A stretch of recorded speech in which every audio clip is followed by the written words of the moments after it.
एक साल में पलायन बंद कैसे होगा? ये तो स्वाभाविक बात है, जब 10, 12, 15 हजार के रोजगार होगी तो पलायन लोग ना करी। कुल 50 लाख से ज्यादा लोग, 50 लाख से ज्यादा युवा जो है वो बाहर गया है मजदूरी करने। जो लोग बाहर गया है मजदूरी करने वो औसतन 12 से 15 हजार रुपया कमाता है और खर्चा के बाद घरे 6 से 8 हजार रुपया भेजता है। तो अगर 10-12 हजार रुपया के रोजी रोजगार का व्यवस्था बिहार में हो जाए तो कोई आदमी उसमें जाना नहीं चाहेगा। तो ये व्यवस्था कैसे होगा? तो हम लोग जन सुराज में कहते हैं कि रोजगार मिलने का क्या उपाय है। बिहार में आदमी बुझेला कि सरकारी नौकरी होई, कितना आदमी आके बुर्बक कहते कि हम 10 लाख नौकरी दे दे, लड़का वही में अजुराइल बाड़न की सरकारी नौकरी से बेरोजगारी दूर हुई। तो एगो आंकड़ा याद रखी कि पिछला 78 साल में बिहार में जितना आदमी सरकारी नौकरी आज कर रहा बाड़न, चपरासी से लेकर मुख्य सचिव तक, संविदा कर्मी को भी जोड़ लीजिए, सबका संख्या गिनिएगा तो 23.25 लाख आदमी को सरकारी नौकरी है। 23.25 लाख आदमी को सरकारी नौकरी मिला है 78 साल में, मतलब 1.97%, करीब करीब 2% आदमी को सरकारी नौकरी है। तो किसी भी हालत में सरकारी नौकरी से तो सबको रोजगार नहीं मिल सकता है। कुछ आदमी कहता है कि भैया फैक्ट्री लग जाए तो उसे रोजगार मिल जाए, नहीं मिलेगा। क्यों नहीं मिलेगा? क्योंकि पूरा जो अर्थव्यवस्था बा, जिसमें तनी मनी भी इकोनॉमिक्स समझत हुई, अर्थशास्त्र अगर समझते हैं आप, तो जो पूरा जो अर्थव्यवस्था है इसका 3 पिलर है। खेती है, फैक्ट्री है और तीसरा है जिसको कहते हैं सर्विस सेक्टर। होटल बा, अस्पताल बा, स्कूल बा, रेस्टोरेंट बा, गाड़ी बा, जितना चीज कंजम्पशन जो आप खा पी रहे हैं, करीब करीब खेती और फैक्ट्री अगर दोनों मिला दीजिएगा तो 35% होता है। 65% है सर्विस सेक्टर। सैलून कोई खोला है, कोई मिठाई का दुकान खोला है, कोई रेस्टोरेंट चला रहा है, कोई स्कूल चला रहा है, कोई अस्पताल चला रहा है, कोई टैक्सी का धंधा किया है, ये सब सर्विस सेक्टर है। तो 100 रुपया के अर्थव्यवस्था में 65 रुपया ये सर्विस सेक्टर है। और सर्विस सेक्टर में सबसे ज्यादा जरूरत क्या है?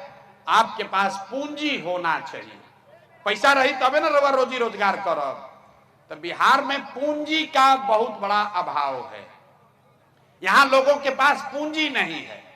आपको लगता है कि यहां लोगों का पलायन होता है।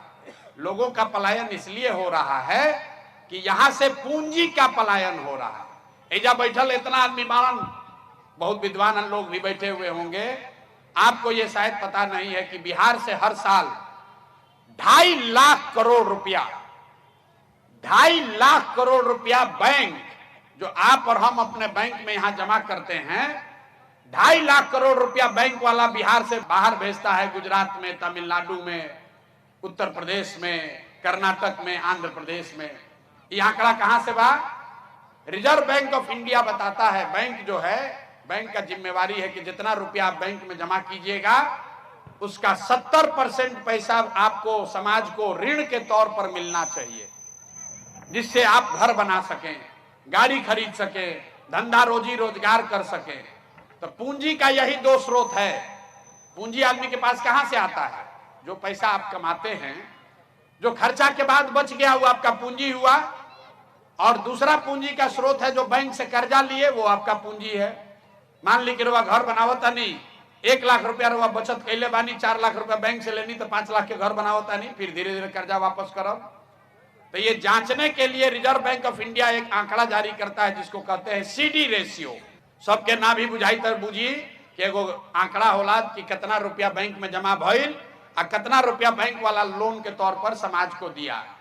देश में कानून है, संविधान है कि बैंक में अगर 100 रुपया जमा हो तो 70 रुपया बैंक को वापस समाज को देना है, धंधा के लिए, रोजी रोजगार के लिए, घर बनाने के लिए, गाड़ी खरीदने के लिए। बिहार में बैंक वाला देता है कितना? 40 रुपया। बाकी पैसा कहां जाता है? बाकी पैसा बैंक वाला उस राज्य में भेजता है जहां पर रोजी रोजगार हो रहा है, गुजरात में, कर्नाटक में, तमिलनाडु में। पिछला साल रवा बुझाता बिहार में इतना गरीबी बा, आदमी सोचा था कोई बाहर से आई तो फैक्ट्री लगा दी, तो कोई फैक्ट्री लगाई तो 2-4-10 हजार करोड़ रुपया लगाई। पिछला साल बिहार के गरीब जनता ने बैंक में पैसा जमा किया 4,21,000 करोड़ रुपया।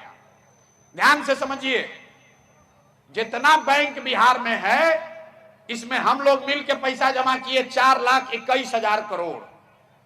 अब बैंक वाला पैसा आपको लोन पर कितना दिया? 1,61,000 करोड़। बाकी पैसा कहां गया? बाकी पैसा बैंक वाला दूसरे राज्य में भेज दिया। अगर 70% सीडी रेशियो होता तो बिहार में 2,80,000 करोड़ रुपया आपको लोन के तौर पर मिलता। तरुआ जो घर आज 4 कमरा के बनैले बानी, 8 कमरा के बनाई थी। आप एगो छोटा सा रेस्टोरेंट चला रहे हैं तो बड़ा रेस्टोरेंट चलाने लगते, छोटा व्यापार कर रहे हैं बड़ा व्यापार करने लगते, खेती में ज्यादा पैसा इन्वेस्ट कर सकते थे।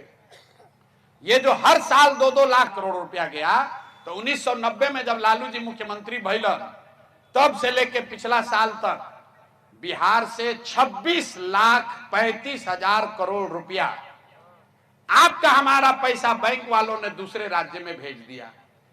50 लाख आदमी गइलन, लेकिन 26 लाख करोड़ रुपयों इजा से चल गई।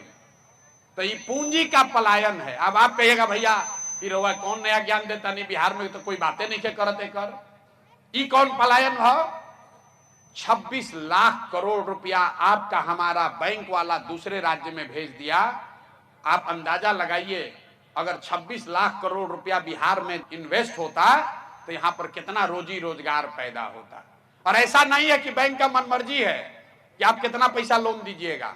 आपके जानकारी के लिए बता दें, देश के स्तर पर एक कमेटी होती है जिसका चेयरमैन होता है खुद प्रधानमंत्री, और हर 15 दिन पर यह आंकड़ा देखा जाता है कि बैंक में कितना रुपया जमा हुआ, बैंक वाला कितना लोन दिया। बिहार में राज्य के स्तर पर उस कमेटी का चेयरमैन होता है मुख्यमंत्री। लेकिन जैसे बिहार में सीओ, बीडीओ, डॉक्टर, दरोगा मुख्यमंत्री के बात नहीं कर सुनत, वैसे बैंक वाला भी उनकर बात नहीं के सुनत। अब बिहार में आदमी के कर समझ भी नहीं थे। आज तक आप कहीं किसी सभा में ये नहीं सुने होंगे कि भैया पूंजियों के पलायन बिहार से होता। जे जैसे फिनांस मिनिस्टर बा, ओकरा से पूछब कि भाई प्रशांत किशोर कह रहा है कि 26 लाख करोड़ रुपया यहाँ से चला गया, तो कहेगा ये क्या होता है? तो जन सुराज का मंत्र ये है कि अगर बिहार में 70% जो राष्ट्रीय औसत है, अगर बैंक के साथ मिलकर सीडी रेशियो को सुधार दिया जाए तो हर साल 2.5 लाख करोड़ रुपया एक्स्ट्रा पैसा यहां पर लोगों को मिलने लगेगा, घरे घर रोजी रोजगार होने लगेगा। तो ये जन सुराज का पहला मंत्र है घरे घर रोजगार देने का। दूसरा मंत्र ये है कि मनरेगा को सीधे खेती से जोड़ा जाए। जन सुराज ने कहा कि जितना आदमी धान गेहूं के खेती करता, अगर आप ये धान गेहूं का, मकई का खेती छोड़ के आप अगर नगदी फसल का खेती कीजिए, मसाले का खेती कीजिए, सब्जी का खेती कीजिए, लहसुन प्याज उगाइए, मसाला उगाइए, तो आपको मनरेगा के तहत मुफ्त मजदूर दिया जाएगा। एक फायदा क्या होई कि रउआ मजदूर मिल जाए यहाँ मुफ्त में, मनरेगा के चोरी हो जाए बंद, 1 रुपया हमनी के लागी ना, कहे से कि मनरेगा के पैसा दिल्ली से आवता। आ जौन मजदूर रउआ के दियाई 2 बीघा पर, तो रउआ ओकरा से काम कराई। अभी तक क्या होता कि जितना नीचे पंचायत वाला 40% चोरी करके मनरेगा के लूट मचल बा।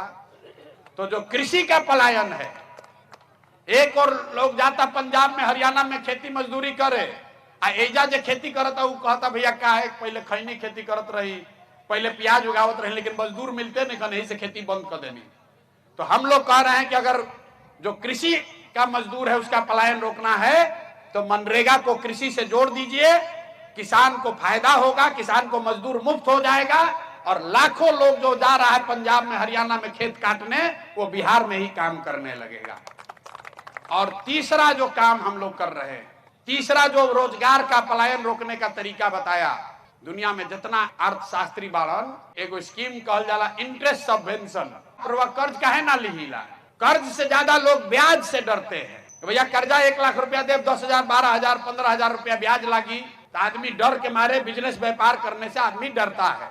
तो इसलिए हम लोग इस इंटरेस्ट सबवेंशन स्कीम का बात कर रहे हैं। मतलब रउआ 1 लाख रुपया बैंक से लोन ले तरवा के कहल जाते कि खाली ऊपर ब्याज 4 रुपया दी, 6 रुपया सरकार के ओर से दिहल जाए, ताकि जितना युवा बारन महिला लोग बा घरे घर लोग लोन ले 1 लाख रुपया 2 लाख रुपया लेके छोटा छोटा काम करो और ओकरा ब्याज 4 रुपया लागो। इससे फायदा का होई? फायदा ई होई कि बजट से मान ले कि 1 लाख करोड़ रुपया अगर लोन लोग ले लिया तो सरकारी खर्चा आएगा खाली 6000 करोड़ रुपया। कहीं से कि 4000 करोड़ रुपया रउआ दे ब्याज और 6000 करोड़ रुपया सरकार दी और में 1 लाख करोड़ रुपया घरे घर बट जाए। 1 लाख करोड़ तो घरे घर आदमी कोई गाय खरीदी, कोई मुर्गी फार्म खोली, कोई दुकान खोली, कोई यूट्यूब बना ली, कोई टैक्सी कर ली। तो ये 3 चीज हम लोग करेंगे। पहला चीज, बिहार में 2.5 लाख करोड़ रुपया जो बैंक से पैसा बाहर जा रहा है उसको रोकने का स्कीम है। 3 महीना के अंदर उसको रोक दिया जाएगा। जे बैंक के जिनका बिजनेस करे के बाद उसको पैसा लोन यहीं देना है, लोन नहीं देगा ब्रांच उसका बंद करेंगे, बाहर जाओ भाई। अगर बिहार में पैसा जमा हो रहा है तो बिहार में लड़कों को लोन मिलना चाहिए। दूसरा बात, मनरेगा को सीधा कृषि से जोड़ा जाएगा।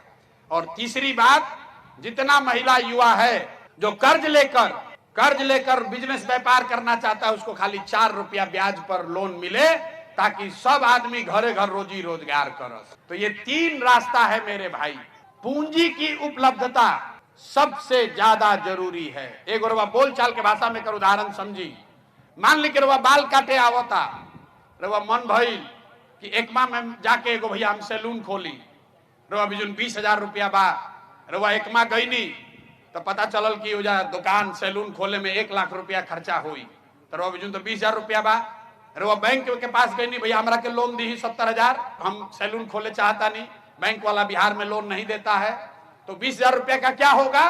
वो आदमी यहाँ से 2,000 रुपया का टिकट कटाएगा, जाएगा बॉम्बे, 5,000 रुपया खोली वाले को देगा एडवांस, धारावी में कहीं स्लम में जाकर रहने के लिए। 2-3 हजार रुपया खर्चा करी बेचारा, हो जाके कोनो दलाल उलाल के पकड़ के कहीं फैक्ट्री में, कहीं सैलून में नौकरी लागी। तो जो 20,000 बचाया था वो भी खर्चा हो गया। और जो आदमी यहाँ सैलून चला सकता था, 4 आदमी को रोजगार दे सकता था, अपने परिवार के लिए 20,000 रुपया कमा सकता था, वो यहाँ पर एगो छोटा मोटा व्यवसायी हो सकता था, वो जाकर बॉम्बे में मजदूर बन गया। अगर उसको पूंजी यही उपलब्ध हो जाता तो यहाँ पर सैलून खोलता, 4 आदमी को रोजगार देता और अपना परिवार भी चलाता। तो इसीलिए हम लोग कह रहे हैं कि जिसका बच्चा 15 साल से कम उम्र का है उसको पहले पढ़ाया जाए, और जेकर उम्र 15 साल से 50 साल बा ओकरा हाथ में पहले पूंजी दिहल जाओ। बिहार के लड़कन के पास वो ताकत बा, हमने के रोजी रोजगार अपने आप करे लागल जाई, पैसा हमने के चाहिए। गुजरात में सबसे पहले पैसा कब हुआ? जब अमूल के रवा नाम सुन ले बानी, ऑपरेशन फ्लड के तहत गुजरात के घर घर में विश्व बैंक से पैसा लाकर महिलाओं को 2-2 लाख 1-1 लाख रुपया दिया गया। लोगों ने गाय भैंस खरीदा और कोऑपरेटिव से दूध जब बिकना शुरू हुआ, घरे घर 500,000 रुपया नगद पैसा आने लगा। वहां से गुजरात की तरक्की शुरू हुई है। अब बिहार में दुर्दशा का बा?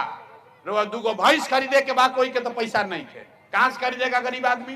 किसी से जाकर पूछिए, कहता भैया कै गो, हम रास्ता चलते हैं पैदल, पूछते हैं कै गो मवेशी है, तो कहता भैया 1 भैंस बिया। एक से पहले क्या कहता, भैया बाबूजी के भी 1 भैंस रहे, अभी हमरो भी 1 भैंस बिया। वो बढ़ा नहीं सका है क्योंकि उसके पास पूंजी नहीं है। तो पूंजी की उपलब्धता, जिस दिन पूंजी यहाँ उपलब्ध होगा उस दिन बुद्धि का पलायन रुक जाएगा, और जब पूंजी और बुद्धि का पलायन रुकेगा तो श्रम का पलायन अपने आप रुक जाएगा। उसके लिए कोई अलग से प्रयास करने की जरूरत नहीं।